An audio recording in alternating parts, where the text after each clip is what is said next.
जय श्री कृष्णा दोस्तों। हमारा आरपीएफ कांस्टेबल का एग्जाम हो चुका है और आज की वीडियो में हम मैथ का रिव्यू कराने वाले हैं कि मैथ में कौन कौन से टॉपिक से किस प्रकार के प्रश्न पूछे गए। सब कुछ आज की वीडियो में बताने वाले हैं।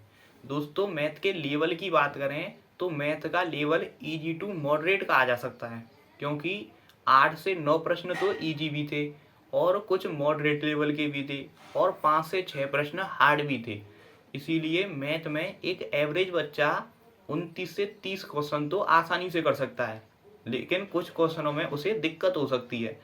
मैथ में टॉपिक की बात करें तो हमारी शिफ्ट में मेंसुलेशन जो 2D 3D होती है उसके 2 से 3 प्रश्न थे। एक प्रश्न था कि बेलन का आयतन दे रखा है और उसमें बेलन की ऊंचाई का 2 गुना ज्ञात करना है।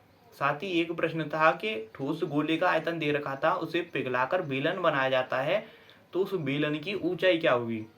दोनों ही प्रश्न फॉर्मूला बेस्ड थे जिन्हें आप आसानी से कर सकते हैं। CISI की बात करें तो CISI के प्रश्न थोड़े से मॉडरेट लेवल के थे, क्योंकि उनमें जो दर दे रखी थी वो 5%, 10% इस तरह की नहीं दे रखी थी। वो दे रखी थी 9%, 11%, जिससे उन्हें हल करने में थोड़ा सा टाइम लग रहा था। टाइम एंड वर्क की बात करें तो टाइम एंड वर्क के प्रश्न थोड़े से इजी थे, जिसमें एक प्रश्न था कि ए किसी काम को 9 दिन में करता है और बी उसी काम को 11 दिन में करता है, और दोनों जब एक साथ काम करते हैं और ए 2 दिन पहले काम छोड़ देता है तो कार्य कितने दिन में समाप्त होगा, इस तरह का एक प्रश्न था। साथ ही स्पीड एंड डिस्टेंस के प्रश्न भी थे और रेलगाड़ी वाले प्रश्न भी थे, जिसमें रेलगाड़ी वाला एक प्रश्न था कि रेलगाड़ी की चाल दे रखी थी और कोई एक व्यक्ति प्लेटफॉर्म पर खड़ा है और रेलगाड़ी उसे इतने सेकंड में पार कर देती है तो प्लेटफॉर्म की लंबाई क्या होगी, इस तरह का एक प्रश्न था। अब बात करें सरलीकरण की तो दोस्तों, सरलीकरण के 5 से 6 प्रश्न थे। वो इजी भी थे और कुछ मॉडरेट लेवल के भी थे, जिनमें आप करने में मॉडरेट लेवल के नहीं कहें तो उनमें थोड़ी सी कैलकुलेशन थी, लेकिन उन्हें आप आसानी से कर सकते हैं। और औसत वाले प्रश्न भी दिए थे, औसत वाले प्रश्न थे और एक बट्टा वाला प्रश्न था जिसमें 3 बट्टे दे रखे थे, उन सभी के समतुल्य एक बट्टा ज्ञात करना है, इस प्रकार से एक प्रश्न था। एवरेज और अनुपात समानुपात के भी 3 से 4 प्रश्न थे। समानुपात में 3 अनुपात दे रखे होते हैं और चौथा ज्ञात करना होता है, इस प्रकार से भी एक प्रश्न था।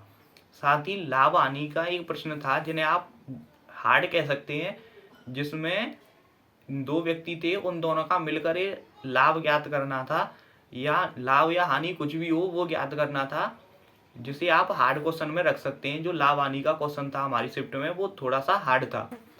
ऑल ओवर बात करें तो मैथ में एडवांस मैथ के 3 से 4 प्रश्न और जो प्रतिशत होता है परसेंट के 2 से 3 प्रश्न, CISI के 3 से 4 प्रश्न थोड़े से हार्ड थे और सरलीकरण के 5 से 6 प्रश्न थे। औसत और जो बट्टा होता है उसके भी 2 से 3 प्रश्न थे।